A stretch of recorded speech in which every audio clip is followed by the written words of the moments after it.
Bismillahirrahmanirrahim. Assalamualaikum warahmatullahi wabarakatuh.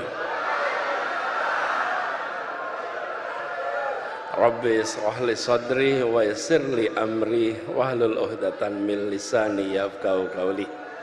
Allahumma shalli wa sallim wa barik ala sayyidina Muhammadin wa ala alihi wa ashabi ajmain. Amma ba'du.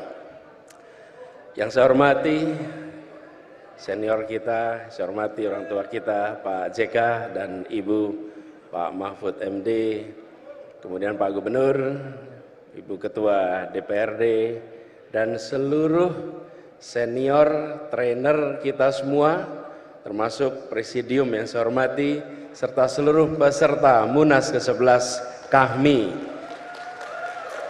Alhamdulillah, ini suasananya seperti suasana Kongres HMI malam hari ini. Tapi sebelum kita bicara lebih jauh, tadi gambar terakhir menggambarkan suasana Palu 4 tahun yang lalu. Ketika tsunami, ketika likuifaksi dan gempa waktu itu. Pada saat yang sama hari ini saudara kita di Cianjur sedang mengalami cobaan yang tidak kalah dengan apa yang kita alami hari ini 4 tahun lalu di Palu. Karena itu izinkan saya mengajak kita semua, mari kita kirimkan Fatihah untuk saudara-saudara kita di Cianjur. Insya Allah mereka diberikan kekuatan, bisa segera bangkit dari ujian yang berat ini. Al-Haidiniyah wal-Niyatin Sholiyah. Al-Fatihah.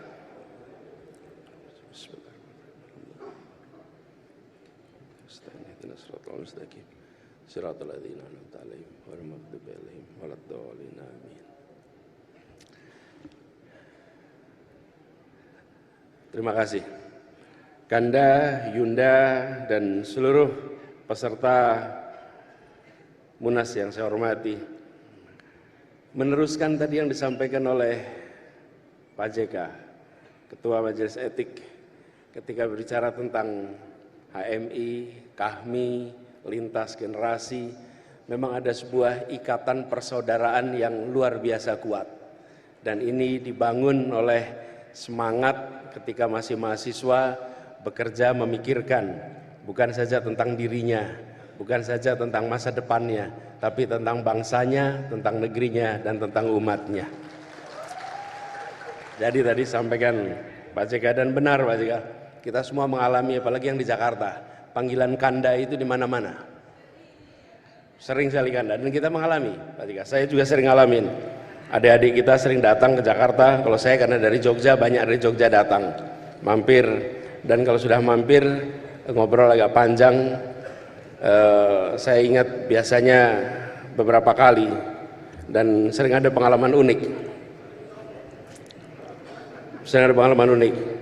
Gimana? Misalnya gini, alhamdulillah Kanda, sekarang saya sudah lulus Kanda, sudah ke Jakarta. Oh, alhamdulillah, syukurlah sudah selesai. Sekarang apa kegiatannya? Alhamdulillah, usaha Bang. Syukurlah sudah bisa usaha.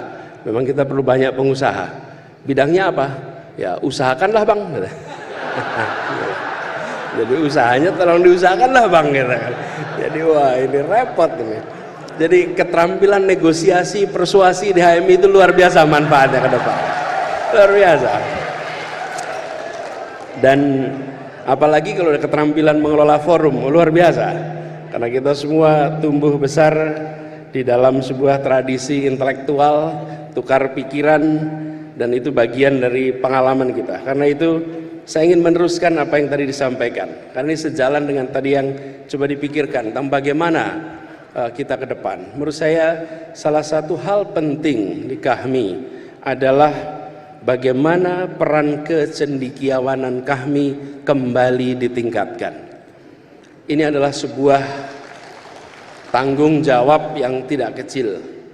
Bagaimana kita semua merasakan keterdidikan yang luar biasa. Apalagi generasi awal, seperti tadi disampaikan Pak Yusuf Kalla, masuk HMI tahun 60, itu adalah generasi awal yang mendapatkan pendidikan dari kalangan santri, kalangan latar belakang keluarga muslim, yang pada waktu itu masih minim, karena SMA masih terbatas. Negeri ini membangun SMA tahun 50-an, tahun 60-an mulai perguruan tinggi, terjadi ledakan jumlah mahasiswa. Dan itulah generasi awal. Sebagian dari kita adalah generasi kedua. Saya generasi kedua. Orang tua saya yang dulu aktif mulai dengan HMI. Banyak sekarang sudah mulai muncul generasi ketiga. Dan ini adalah sebuah organisasi yang sudah atau yang berisikan orang-orang yang sudah menikmati pendidikan tinggi sebagai eskalator sosial ekonomi. Mereka yang masuk pendidikan tinggi terbawa di dalam proses eskalator sosial ekonomi, naik secara sosial ekonomi, naik secara peran, dan kemudian memiliki peran yang besar di Republik ini. Hari ini kalau kita melihat kami seperti sekarang berkumpul, ada yang di pemerintahan, ada yang dunia usaha, ada yang di kampus, di semua sektor. Dan barangkali tidak ada organisasi alumni gerakan mahasiswa yang memiliki jumlah doktor sebanyak kami, yang memiliki jumlah profesor sebanyak kami, yang memiliki pengusaha sebanyak kami, yang juga memiliki birokrat sebanyak kami, termasuk menteri sebanyak kami. Nah, tinggal itu satu lagi nanti. Wapres sudah, tinggal berikutnya nanti ya. Nah, tapi artinya ini berkumpul mereka-mereka, kita semua yang sudah merasakan manfaat pendidikan tinggi, manfaat ilmu pengetahuan. Karena itu ke depan negara akan maju, bangsa akan maju kalau kita tengok dari berbagai tempat. Minimal 3 hal menjadi pegangan, dan ini bekal dari kita di KAHMI ini. 1, menempatkan ilmu pengetahuan sebagai radar, sebagai kompas di dalam merencanakan, di dalam melaksanakan, dan di dalam menerjemahkan rencana-rencana untuk memajukan bangsa menggunakan ilmu pengetahuan. Pengalaman pandemi kemarin benar-benar sebuah kiriman pesan bagi semua pemimpin politik di seluruh dunia, bagaimana dihadapkan pada situasi ketika tidak ada kompas apapun kecuali mengandalkan ilmu pengetahuan. Pemimpin politik yang tidak mengandalkan ilmu pengetahuan, dia akan terjerembab dalam pengurusan COVID kemarin. Pemimpin politik yang tidak mau menghormati ilmu pengetahuan akan keliru di dalam mengambil langkahnya. Dan itu terbukti di berbagai tempat di seluruh dunia, termasuk di Indonesia. Kami di Jakarta termasuk yang dari awal bilang, kita harus gunakan ilmu pengetahuan, kita harus dengarkan para ahli epidemiologi, dan kita harus transparan dalam semua urusannya. Jangan ada yang tutup-tutupi. Karena pengalaman pandemi kemarin memberikan pesan kepada semua yang berada di kepemimpinan. Percaya pada ilmu pengetahuan, percaya pada ilmuwan, dan yang kedua, bangun trust, kepercayaan. Dan ini mutlak diperlukan untuk perjalanan ke depan. Sebuah masyarakat dengan tingkat kepercayaan yang tinggi, otomatis transaction cost akan langsung turun. Biaya yang termuncul akibat aktivitas interaksi antar masyarakat langsung turun ketika trust itu tinggi. Dan trust nomor 1 adalah trust pada pemerintah, pada yang membawa arah kepemimpinan. Karena itu ke depan poin nomor 1 ilmu pengetahuan, dan di sini kami berkumpul pribadi-pribadi yang memiliki bekal ilmu pengetahuan. Apalagi bila diteruskan ilmu pengetahuan yang diwujudkan dalam inovasi, pemanfaatan ilmu untuk terobosan-terobosan yang memberikan manfaat bagi masyarakat. Dan inovasi ini tidak terbatas kepada bidang yang terkait teknologi saja, tapi inovasi yang terkait dengan sosiologi, inovasi yang terkait dengan pemerintahan, inovasi yang terkait dengan public policy. Ruang inovasi itu dibuka besar, dan di situ negara akan mengalami kemajuan. Poin nomor 1 adalah bagaimana ilmu pengetahuan itu digunakan. Akhir-akhir ini kita sering merasakan ilmu pengetahuan sering dianggap nomor 2, teori sering dianggap tidak penting, ilmu sering dianggap nomor sekian, yang penting hasil. Belum tentu. Kalau kita tidak menggunakan rumusan yang benar, hasilnya tentu tidak akan bisa benar. Itu pertama. Yang kedua, etos kerja. Tidak ada pilihan lain etos kerja. Kemauan untuk kerja keras, kemauan untuk kerja tuntas, dan kita menyaksikan bagaimana organisasi ini berisi orang-orang yang ulet, tangguh, sanggup bekerja keras. Kalau tidak berada di dalam posisi-posisi yang kita lihat sekarang. Bapak Ibu sekalian, teman-teman yang saya hormati, pada saat kita buka puasa di Jakarta, kami bikin acara buka puasa. Ketika buka puasa itu, lalu kita ada tuan rumah dari buka puasa itu. Para tuan rumah ini adalah pribadi-pribadi yang dibanggakan oleh kami. Di tempatnya Pak JK, tempat Pak Mahfud, tempat gantian ini kita semua. Mereka ini berada di dalam pusat-pusatnya Jakarta. Kenapa? Karena mereka pribadi-pribadi yang memiliki etos kerja yang luar biasa, kemauan kerja keras yang amat tinggi, dan organisasi ini mendidik itu semua. Karena itu ketika bicara tentang etos kerja, tidak ada pilihan lain untuk kita mendorong. Makanya saya sering agak terganggu Pak kalau lihat ada hari Minggu diadakan jalan santai. Bangsa ini sedang perlu ngoyo, bukan perlu santai. Harusnya jalan, bukan jalan santai, tapi jalan ngoyo, jalan kerja keras, etos kerja. Dan kemarin Piala Dunia juga menunjukkan bagaimana Jepang dengan etosnya, bagaimana Saudi dengan etosnya, itu sanggup untuk bisa bangkit. Etos kerja yang luar biasa. Dan yang ketiga, kita bicara tentang etika. Bagaimana etika publik ini dijaga, kepatutan publik ini dijaga. Etika ini bukan soal salah dan benar secara hukum, tapi patut dan tidak.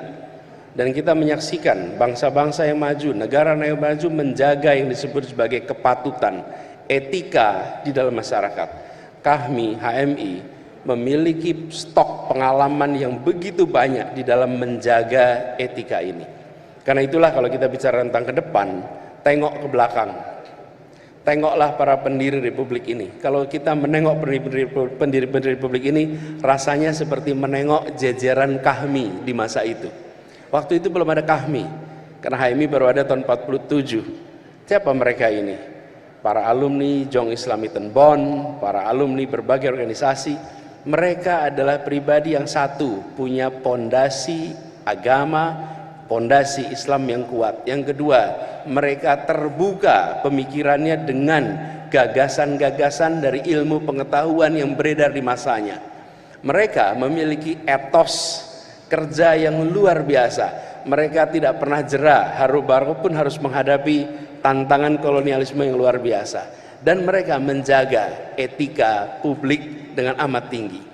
Founding fathers kita mendirikan republik ini dengan membawa ilmu, membawa etos kerja, dan membawa etika publik yang kemudian mereka wujudkan dalam bentuk pendirian republik ini. Muncul dokumen yang disebut sebagai pembukaan Undang-Undang Dasar 45, disebut sebagai Piagam Jakarta. Siapapun yang membaca dokumen itu pasti mereka akan bilang, di sini ada intisari sebuah pergolakan perlawanan, sebuah gagasan menghadirkan keadilan yang diwujudkan dalam sebuah rangkaian ide yang sangat lengkap. Dibandingkan dengan berbagai negara lain, kalau kita lihat konstitusi, jarang yang memiliki pembukaan sedalam yang dimiliki oleh pembukaan Undang-Undang Dasar 45 kita.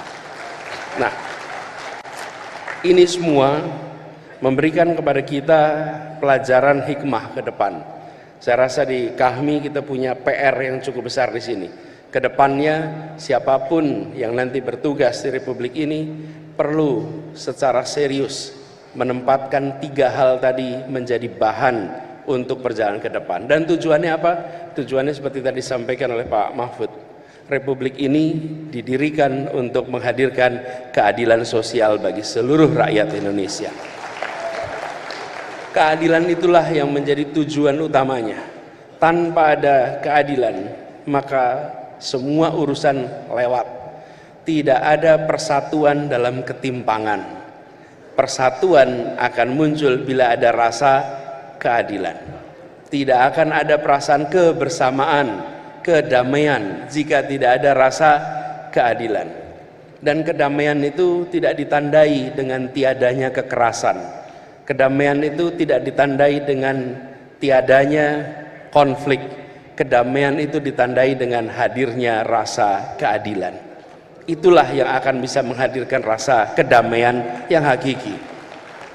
Jadi ketika kita berbicara tentang Sulawesi Tengah yang tenang dan damai, maka menjaga Sulawesi Tengah untuk tenang dan damai, menjaga Indonesia tenang dan damai, bukan dengan menghadirkan aparat keamanan yang membuat semuanya merasa khawatir untuk bergerak, tapi dengan menghadirkan rasa keadilan sosial bagi semuanya.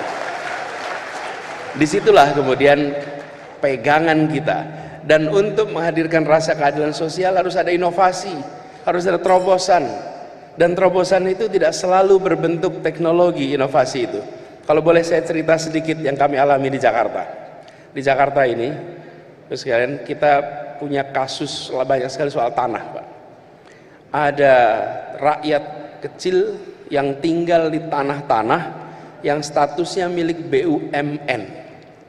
BUMN. Banyak sekali di Jakarta, ratusan kampung berada di tanah-tanah BUMN. Apa yang terjadi dengan mereka? Mereka tinggal tanah BUMN, lalu otomatis tidak punya status soal tanahnya, stay sengketa statusnya. Di sisi lain, mereka tidak punya IMB, karena tidak punya IMB tidak bisa masuk listrik, tidak bisa masuk air, tidak masuk izin usaha dan lain-lain. Kita dalam situasi menyaksikan ini ada sesuatu yang salah. Apakah BUMN tanahnya di situ beli dari rakyat? Tidak. BUMN ini tanahnya dapat dari perusahaan milik Belanda yang dinasionalisasi. Perusahaan milik Belanda dapat tanah dari mana? Ya mereka datang digarisin saja tanah itu, dijadikan ini sebagai milik perusahaan Belanda. Tapi pencatatannya dipindahkan menjadi pencatatan aset milik BUMN. Kami di Pemprov dalam situasi begini, ini didiamkan tidak akan pernah selesai. Lalu kita bicara inovasi. Inovasi bukan dalam inovasi teknologi, tapi inovasi policy. Apa yang dilakukan? Kita buatkan yang namanya IMB kolektif. 1 RT, 1 IMB. Belum pernah ada di Indonesia itu. 1 RT, 1 RW, 1 IMB. Nggak ada. Tapi dengan 1 IMB itu, kita katakan bahwa urusan status tanah biarlah diselesaikan di pengadilan, tapi jangan sampai mereka yang kecil tidak punya IMB sehingga tidak punya listrik, tidak punya air minum, tidak punya akses untuk kredit, tidak punya akses kepada perbankan izin usaha, nggak bisa. Begitu dapat IMB, langsung mereka dapat semua kesempatan yang setara dengan yang lain. Kenapa inovasi itu dilakukan? Karena kita melihat di kota itu yang besar tambah besar, tapi yang kecil berdekade-dekade tetap kecil. Tugas negara hadir untuk memberikan terobosan agar yang kecil tumbuh menjadi besar dan yang besar tetap bisa besar. Jadi saya ingin sampaikan bahwa inovasi itu banyak ruangnya, dan ketika keadilan sosial itu ada di dalam benak kita dan dalam setiap urusan kita tempelkan apakah keadilan sosial muncul di dalam urusan ini, apakah keadilan sosial muncul dalam urusan ini. Kami khawatir bila itu tidak dikerjakan, maka keadilan sosial itu aja menjadi teks yang dibaca berulang-ulang setiap upacara, tapi tidak diwujudkan dalam keseharian pengambilan keputusan.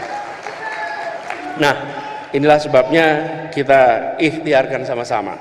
Jadi kami berharap mudah-mudahan di KAHMI ini ada keseriusan kita untuk meningkatkan peran kecendekiawanannya, menunjukkan etos kerjanya yang tinggi dan etika publik yang tinggi. Dan ketika sampai pada etika publik, ini adalah sebuah munas.